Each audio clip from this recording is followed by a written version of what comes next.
Welcome back, Powerful Mind. How are you guys doing today? I've missed you so much since last time. We're back and we're better than ever, baby. And today I'm excited. We're here with a very talented young man. We're here with Drej. What's up, y'all? What's How y'all up? doing? And you already know what it is, so we're about to get into it. And let's roll the intro. Yeah. Powerful Mind. Hey, that's kind of It is kind of. Ooh, I like that. Yeah. Cool. So actually, one of the first things I did want to talk about, just off rip, is where you're from. Because I think that's super, super sick. It's super dope. And it's definitely something I want you to, like, talk about more. No problem. I got you. I'm originally from Barbados. I moved to Port Charlotte in 2016, which would have been my sophomore year of high school. And then I graduated from there.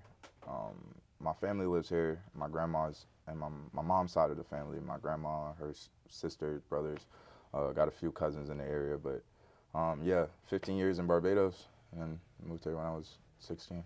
Isn't that I feel like that is a kind of a wild thing to do, especially at 16. Yeah, it was definitely a big switch up, you know, like leaving the islands and then coming here is like everything felt like 3 times bigger. Yeah, I know. Barbados is the 14th smallest country in the world. Oh, wow, I didn't know that. Yeah. That's really interesting. Florida is 66,000 square miles. Somebody could fact check me on that one. Yo, someone look it up. Barbados is only 166. So Barbados Wow. could fit into Florida at least like 60,000 times. Wow. So what was that adjustment like for you then coming over here? I mean, you said you had your family here, Yeah, right? I had my family here for a while. What's that? And you have to get like citizenship and you have to go through that whole process, right? Yeah. Okay, so like what was that like for you? I mean, that's really still a battle that I fight to this day, but Wow. it's really not something that I could control. It's more like it's just something that I gotta wait with time. But seeing my family being here since like the 90s and like they just sharing their stories and explaining to me how things work, I just got into the process a lot smoother and faster than most people did. That makes sense. Also, my mom's also been a huge help. Also, like, you know, just being She a mom. supports you with like all of your music stuff as well? Yeah, my mom supports me. My dad supports me too, but my mom lives here now. My dad still lives in Barbados, but my mom is one of my big supporters right now for sure. Wow, okay. And then so were you doing music in Barbados as well? Yes, I was doing music in Barbados. Okay. I used to do like, so there's this national competition that they have every year for kids and adults for a genre of music called calypso. So it's like wait, you're making some calypso stuff? Yeah, so I used to actually That's have a fire. songwriter. His name's Ishaka, and he used to work with my dad, and he was like pestering me ever since I was like 9 years old, like, yo, you should come and do this competition. You should come and do this competition. And at that point in time, I was like, nah, I'm good. 10 years old, just be like, nah. Yeah, but nah. So basically, when I was 11 years old and I had to graduate from primary school, the school started a choir. Okay. So they had like everybody try out. Yeah. And I tried out for the choir, and I was like, Hold up. I think Yeah. I might be onto something with this one. Yeah, so yeah. I then like sat on it for a little bit, and I went back to him. I was like, I think I might want to try out the competition. And to be honest, it went great. I made it to the finals like 3 times. I competed from 2011 till 2013 or 2014, and out of those 3-4 years that I did it, I made it to the finals 3 of those times. Let's go. And I placed 3rd once. Okay, so Yeah. what does that look like? Is it like a huge thing? Like Yeah, it's huge back home. It's nationally broadcasted throughout the whole island. okay. You get perks and benefits. Every year we have Carnival, so like Wow. everybody. That sounds amazing. Oh my gosh. We call it Crop Over. Okay. Kadooment Day. Everybody that competes in the show and makes it to, believe it's past semifinals, gets like a VIP access pass that you could go to all the Nice. activities during Carnival for free. Oh wow. So like, That's cool. as a kid growing up, that was a dream for real. Yeah. For real. That sounds like you were like I'm a little bit of a star A now. little bit. Tapping into it a little bit. So yeah, definitely. Growing up, I did that competition, and I also did like talent shows and stuff. So I had time to like know that I wanted to be an artist for a little bit. I just never really got to do it on my own till I moved here to the States. Right. So then, how did you get into music in the States? So really, it was like, so I moved here in 2016. And it took me like a year to like actually like get into the gist of stuff, and like I really missed like making music. I missed like being in that creative space. and I got in contact with my old songwriter. I was like, yo, like I'm thinking about, you know, like buying my own studio equipment and maybe, you know, just starting to record some stuff here, start writing my own stuff. And he's like, you should try doing that. So literally the next birthday that came around for my 16th, all my birthday funds from everybody, I just went straight to that. I went to Guitar Center and dropped like $1,500. Yeah. No bat. I mean, a brand new guitar, mic, speakers. That's super sick. You can name it. What interface, everything. So it was hard at first having to teach myself how to use all this new equipment. Yeah. But what'd you do, like YouTube University? Yeah, YouTube was definitely like it for me, man. YouTube and Google is my best friend. You can find anything on YouTube. You can find anything on Google. You just got to answer a question, you know what I'm saying? And there was a few people that I used to watch up, Wavy Wayne. There's another dude that does FL stuff. I was on FL for a little bit. Okay. And then I graduated to Pro Tools, but it was tough at first, but after a couple years, I started to get into the swing of it, recording my own vocals, and then at one point I was like, you know what, I'm not the best at this, so let me try looking for people who does this for a living. So that you can learn more and progress more. Yeah, so then that's how I got into contact with my engineer now, Danny. So Danny's been recording me ever since 18. His music is fire too. Yeah, Danny's music is amazing. Is valid. Yeah. And I had been listening to your music like all week, just doing research and everything. Yeah, absolutely. And your music is actually like super, super good. And I don't like say that to everybody because there's definitely been people who are like, yeah, listen to my music, and I listen to it and I'm like, yo, this is low-key trash. Like, you know what I'm saying? I'm like, this is low-key not good. Everybody, if you heard me between the years of like 2016 to 2019, some of my stuff I dropped on SoundCloud wasn't the best, but yeah, everybody, it's a part of the process. You have to be trash in order to be good. Yeah, you got to start somewhere. Yeah. You got to start somewhere. Absolutely. So for you, I think one thing that actually caught my eye a lot was when in 2021 when you ended up working with Lyrical Lemonade on like their Lyrical Lemonade 2, like their second channel, right? Yeah, I did. Okay, so how did that happen? Shout out CJ, my manager. So basically he actually connected me with Chance the Rapper's old label, Nice Works. Nice. And I got to meet Chance, his manager. Then they had some problems and industry stuff. But anyway, I got. He's like, I have the industry secrets, but yeah. So I got to meet up with them and met a very special friend of mine, Eric, and Eric ended up having a brother that worked at Lyrical Lemonade. Oh. So when I went to meet them out in Chicago, back in 2020, he introduced me to everybody. And we got very cordial, and then like after a couple of months of them just tapping in with me, like he told me, he was like, yo, I hit my brother up and he likes your song, bro, like he wants to connect with you. So I was like, okay, cool, send me his Instagram. He sent me his Instagram, I DM'd him, and he was like, yeah, bro, next time you're in Chicago, let me know, we'll get an interview done. So in my head, I'm like, this is Lyrical Lemonade. This is like a big thing. This is like a big step. You gotta answer me this twice. Yeah, absolutely. I'm there. I'm there. Like, you just gotta tell me when and where, and I'm set the there. date. Let me know. You're like, I'm actually coming an hour early. Yeah. So literally, man, I'm trying to remember exactly. Say we talked in January. We set the date up for February. And I was there the next month. Yes. So I love that. Did y'all hear that? The reoccurring themes. Yeah. Who you know. How important is that? It's very important. Networking is key. Like you gotta smile and shake hands. If you don't smile and shake hands, you're never gonna get your name out there. Oh, absolutely. And also make sure you smile and shake hands with the right people.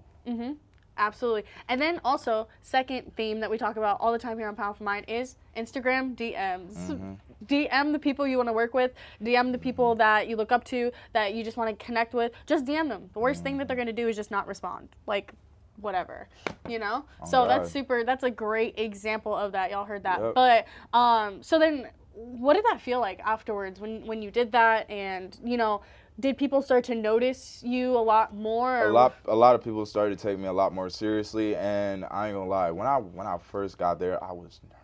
Oh yeah, no. I would be shitting my pants. I was like, Darian, this is one of the biggest moments of your, well, no, Darian, this is the biggest moment of your career right now. This is currently the biggest thing that's ever happened. I've been watching Lyrical Lemonade forever. I'm a big Juice WRLD fan. So I've been used to like Cole Bennett's work and stuff. So it's like it's a full circle type deal. I didn't get to meet Cole, unfortunately. He was busy shooting some other stuff for some industry artists. Right. But I did get to meet the rest of the team, and everybody there they was so embracing, man. They showed me a lot of love. Like they didn't make me feel so pressured. Like they tried to make me a part of the family and stuff. So it was dope. I got to see the office. I got to sit down in the same couch that Juice got to sit down in, and I have a photo that we cross match and stuff. So it was a great experience. So I'm glad to say that I definitely got to do something like that because it definitely showed me a different. There's more to this game. Oh yeah. You know what I'm saying? There's a bigger picture. So then after that skyrocketed. People started taking you, I guess, like more seriously, you could say, right? And just noticing you a lot more. And then I have down that in like 2022 is when you finally hit 100,000 monthly followers on Spotify. Yeah. So was that like hand in hand, or you know? That was really me hitting the iron while it was hot. To be real. Nice. So basically, like when you wanna drop a project and a rollout, you gotta have certain things lined up, you know what I'm saying? Like, so for me, it was my song first popping off on TikTok, and when my song popped off on TikTok is when I got recognized by not only my manager now, but that's when it gave me and my manager leverage to reach out to other people, be like, hey, like this artist right now is buzzing, like you should try to tap in, you know what I'm saying? So people started to tap in from that. That's how I got linked up with the Lyrical Lemonade. And then after the Lyrical Lemonade, it was just me having to put out the content, being consistent. So I dropped my song on everything, and I did a video for it literally right after that, dropped a video for that, and just for the next year, I was just constantly dropping tracks so that people could hear my sound and get to know me. And then in 2022, I dropped the album. Rebel, right? No. I dropped the album, Can't Wait to Be Famous. Oh, yes. Yeah, okay, so I dropped the album, and on that album, as my debut album, I really wanted it to be like, give people a taste of like where I'm at now, and also show people where I came from. Yeah. My intro song, Homesick, is definitely a dope song that shows that. I talk about back home and moving here, how I miss being home, but how being here, I'm thriving, you know what I'm saying? Absolutely. I'm still living my life. That's your even root. though That's your root. That's you like know what I'm saying? So Can't Wait to Be Famous, out on all platforms. Staying consistent. That's my goal all now. Just being as consistent as possible, dropping as much content, recording, doing interviews. But I feel like you took a break, did you not? I took a break last year because I've realized that funding is a very big part of this game. Bro, okay, yes, thank you. Another reoccurring theme, guys. Funding is a very big part of this game, and absolutely. 100%. Like this, I've said it before, so I'm not gonna go into detail, but I stopped doing this for 8 months now. Don't stop. Because of funding. You know what I'm saying? Like, I ended season 1 because I literally ran out of money.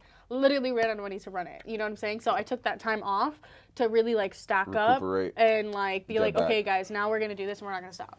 You know? So I'm imagining it was the same way because your music's so good, and I've said this. I think I actually said it to Ishmael because we were listening to some of your music, and I was like, his music is so good. I want him to drop more. What you just dropped was so fire. The visuals are fire. Like, please talk about that. How did that happen? Like, where did you come up with the idea? Like, whose idea was it? My Energy the Ball video, really, I met my homie Philip. This was, I actually moved out to LA back in the summertime of 2021. Yeah, July I moved down to LA for 6 months. And I met up with this dope producer cooperation, I guess. He calls it Phantom Productions, but it's ran by this homie named Philip. And he shot this one video for me one time, but we never got to release it. He was just starting out the business, but he just got like a whole bunch of equipment and stuff. So like he really wanted to just like, you know, work with an artist. So we worked that one time. The video never got dropped. He actually ended up like not having all the files and stuff later on, like as time progressed. Dang. So I told him, I was like, yo, next time I'm out in LA, I'm gonna hit you up and we're gonna do a video. Yeah. So it turned out like that. I was out in LA again, and I was like, bro, I have this record that I'm trying to drop, and I want to do a freestyle video for it. And he was like, okay, cool, let's start brainstorming about where we want to do this. And At first, we wanted to do it on Santa Monica Pier, Okay. but Yeah. there was a Burger King event that was going Oh, on. what? A Burger King event? It was like $1 million burger or something. They was giving away burgers, and I honestly believe that one of the burgers that they give away had like a lifetime supply of like Burger King. It was some. No way. The title No way. of the event was $1 Million Burger. Wow. Okay. I would have never thought that ever in my life. Yeah. So Yeah. Santa What? Monica was flooded with people. So we was like, You're like, this is not happening. we're not gonna find the space to record this. So he was like, let's go down on the beach and we'll get it in the background. So that I was like, perfect. Yeah. Like yeah. I think I'm a firm believer in like everything happens for a reason, Mm-hmm. and just the ambiance of it and like just the way the video came out and just the way it looks was super nice. No, yeah. When he first showed me like the scenery in the camera without me standing behind the mic, I was like, bro, the mountains in the back, the pair with the Ferris wheel lights up at night. So I knew as soon as he showed me the image, I was like, bro, that's gonna look so dope if we wait like an hour or so, let the lights come on. Yeah, so we definitely like planned it to a T, and I'm happy how it came out. Yeah, no, that was definitely super sick. Yeah. I was like, as soon as you dropped that, and it was so funny because the way that we also got him on is, guess what? Instagram DMs. Literally, and I was like, I want to interview you.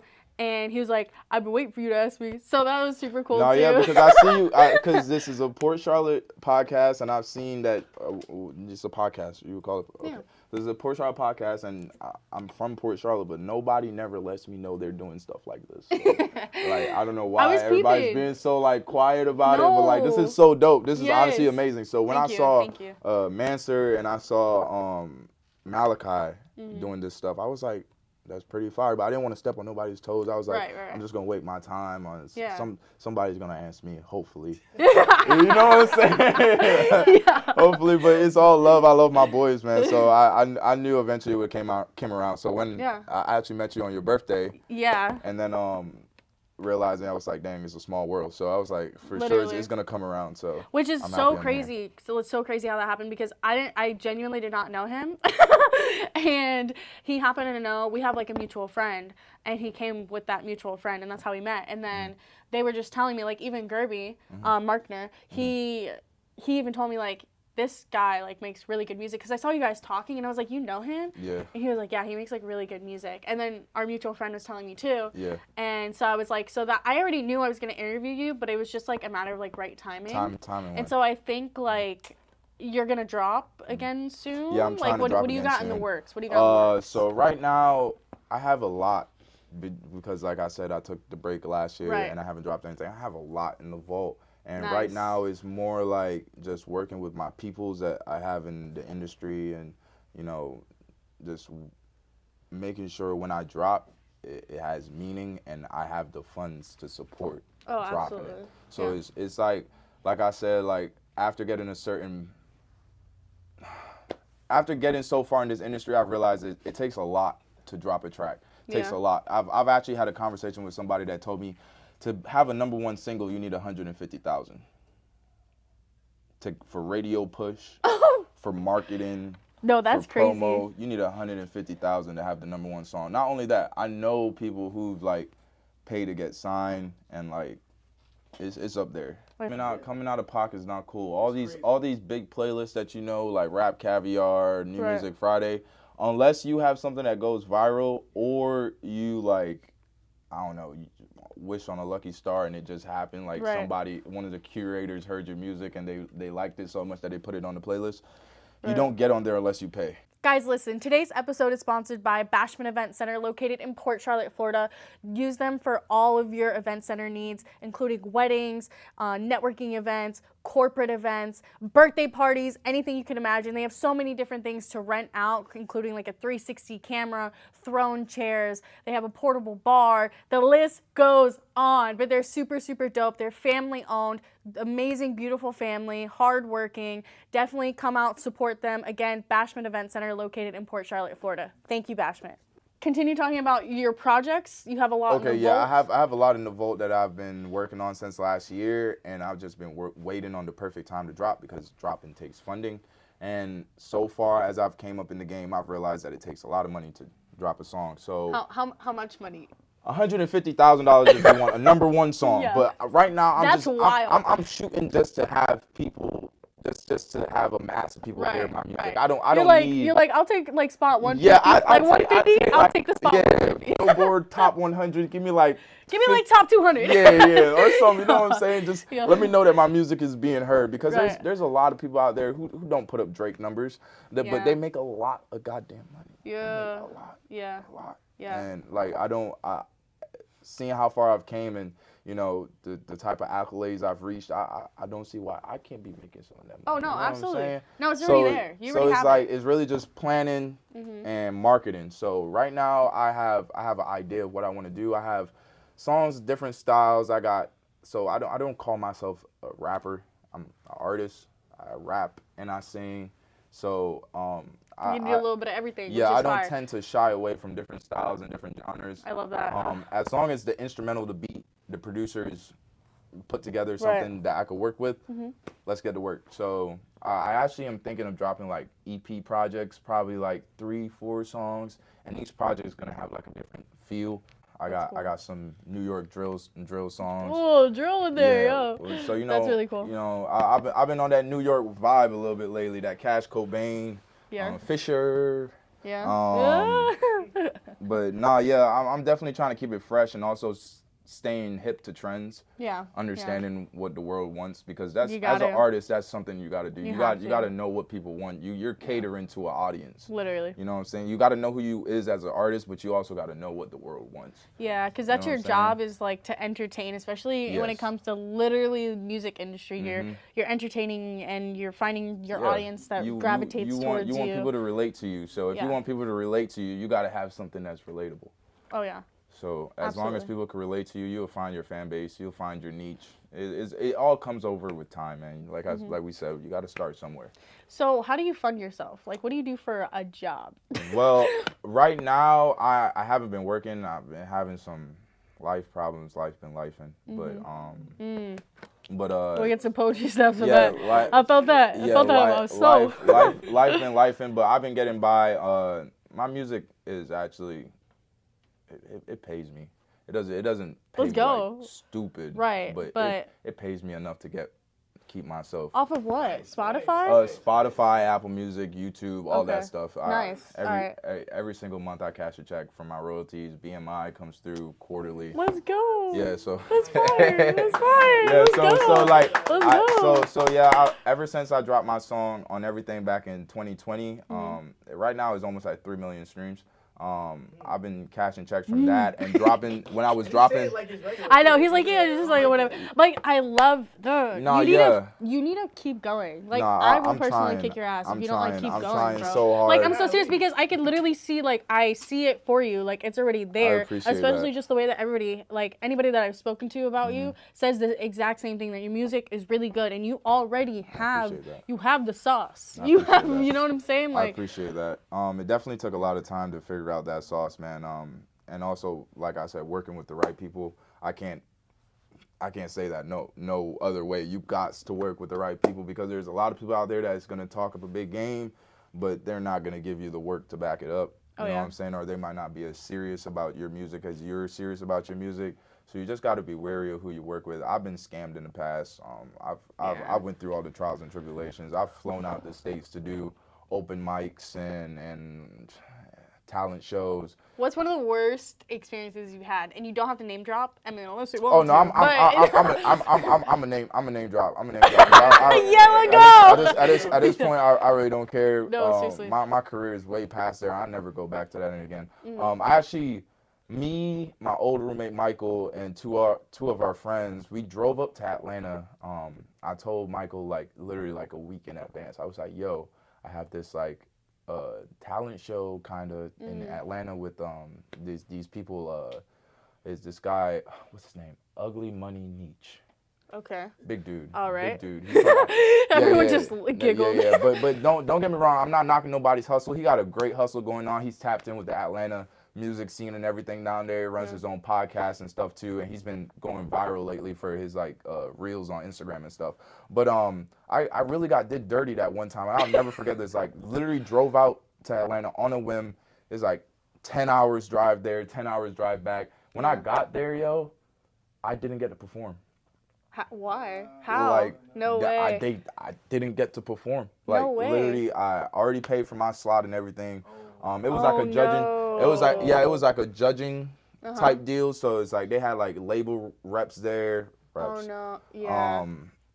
QC 1017. Wow. 1017. Yeah, like a whole No. bunch of other like label reps there. So I was very depressed because like I was like, damn, bro, like I went out on a limb, paid y'all like $150, $200 for this slot. Yeah. It's a big event. There's like hundreds of artists here. Yeah. But I was like, damn, this is gonna be my time to like, you know, just get a little shine on. Yeah. But nah, like the event went on and never got my name called. Yeah. So then Wait, how? Like they just like they went through the whole they event. went through call your name? yeah, they didn't call my name. So then after they claimed that the show was over, I was like, well, yo, I didn't get to perform. Like, No way. yeah, like what's up? They just like straight up skipped you. Yeah, like they didn't skip me because I was there. I was there the whole time. I watched everybody else perform. I watched everybody go up there and did their thing, but they never called my name. And then I went to Nietzsche himself because they had like, it was one big plaza venue.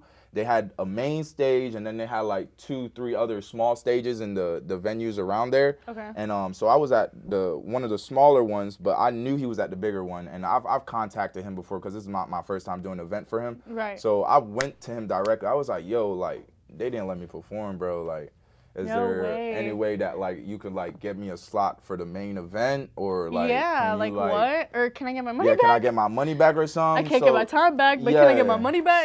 So already I'm like, in my heart, I'm like, bro, like I really feel like this money is about to be a burn. I feel like that last 10-hour drive up here is gonna be for nothing. No way. You know what I'm saying? So he was like, yeah, we could get you your money back, but I can't get you a slot to perform today. So I was like, bro, I just drove 10 hours to come to your event.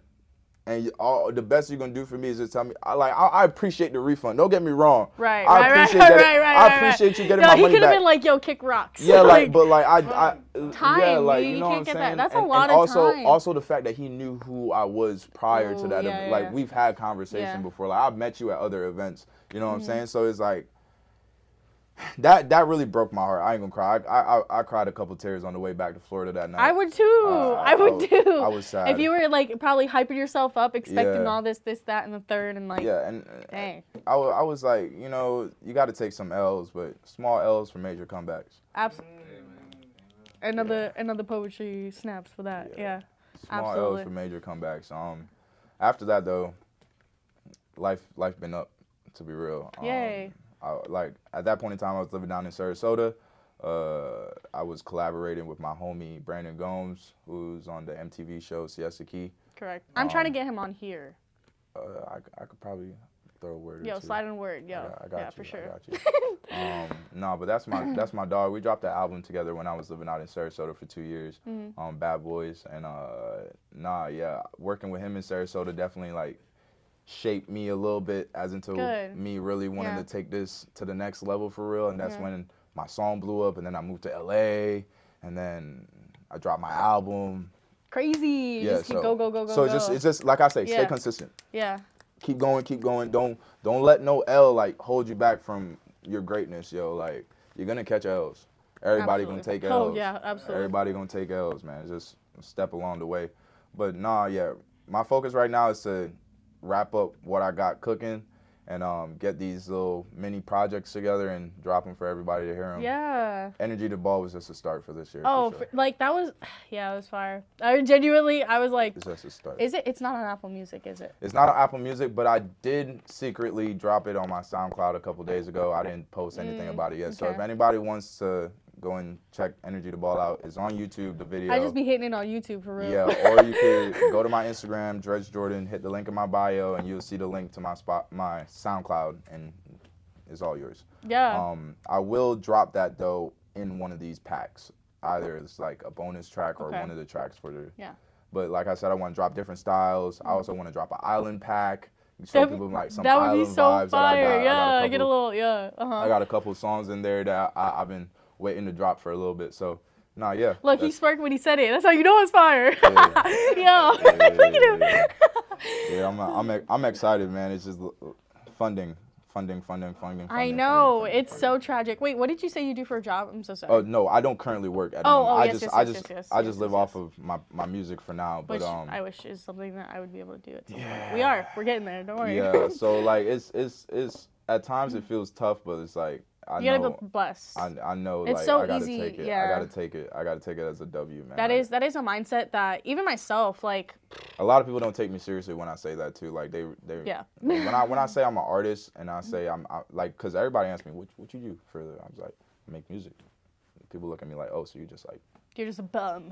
You're like, what? SoundCloud. Yeah. You're like, what? You got a SoundCloud, buddy? And like, you know what I'm saying? Like, wait, you said you got a SoundCloud, boy. Yeah. So like, it be some like people that underestimate you at first for real when you like try to like bring it out like that. But nah, I'm proud to say that my passion and my hobby turned out to be something that I could make benefits from. Yes, I also heard like that you literally doesn't matter where you're at, where you're staying at. You wake up first thing in the morning, you're making music. Yeah. First thing in the morning, I wake up, I'm making my music, yo. I always tell myself, take 10, 15 minutes out of every day just to, like, hone in on my craft, just get my thoughts together, basically, is what I like to say. I just open up my notes, go on YouTube, find a beat, or if I have a vault full of producers that I know. Yeah. I hit one of them up and be like, yo, like, you got any packs for the last month or so, and they would send me beats through, and I'll work from there. So it's really work with what I got, but still, like, keeping my brain active and keeping that artistry going. Yeah. To be real. For sure. Yeah. I love that. And then you also hoop? Yeah, I play basketball. I heard. I love playing basketball. Anybody that wants to get... Oh, the sauce, the work. Let me know. The work. Yeah. Let me know. We hoop for sure. And you did that in high school, yeah? Yeah, I played basketball, varsity ball back for Port Charlotte. Okay. Yeah. Okay, cool. And then you had mentioned like you also do with kids too, or kids? Like you coach kids, or? Oh no, that was actually a favor from my friend Sam. He's currently the high school coach for it was CCS, now is Family Community Christian School. Something You like lost that. me. It's right around the corner. But my homie Sam, he's a high school coach for them now, and I just swing by to like toughen up the boys a little bit. Yeah. Oh, dope. That's super dope. Yeah. But yeah, super excited for you. So tell the cameras where to find you at. You can find me on all media platforms. Drej Jordan, X, formerly Twitter, Drej Jordan 1, because I some bullshit with my old account. Yeah, anytime you want to go for my music, Drej, Drej, Spotify, Apple Music, Deezer, Tidal, Google Play, wherever is your preference for your streaming service. Yeah, make sure you guys go check him out. Super dope. As you can see, very talented, very hardworking, great mindset. He's definitely going places. And you is second interview ever? This is third? This would be my fourth interview ever. Fourth interview ever. Powerful mind, based out of Port Charlotte, Florida. Here with our guy, and you did awesome. I love that for us. Appreciate it. Thank you so much. You have any final thoughts? Anybody that's out there doubting themselves or think that like the music isn't for you because you haven't been seeing as much success, don't stop. Keep hitting the iron. You know what I'm saying? Like eventually you will make yourself a sword. It might be dull at first. You can sharpen it up though. There's a poetry snaps for that one. Yeah. Poetry snaps. Yeah, absolutely. Keep going. Cause I love that for people, man. It's cause I came from some. Oh, my bad. I came. Yeah, cause I wanted to touch my heart. He just starts beating it up. Yeah, I came from some place very small. Like I said, Barbados is 166 square miles. I can't even fathom that in my head. 14th smallest country in the world. You know what I'm saying? And for a kid that came from such a small place and is doing things to me feels huge. It is huge. It is huge. Not feel to me. No, it is huge. Okay. Yeah. Okay. He said okay. Please. Yeah, I don't like to like toot my own horn or like boost my ego or anything. But like for real, like I've came from something very small, and I'm happy for every step that I've taken so far to get me to where I am today. It's honestly been a blessing. So don't ever stop. Keep going. Facts. Yes. My name is Amaya Cartagena, and I approve that message.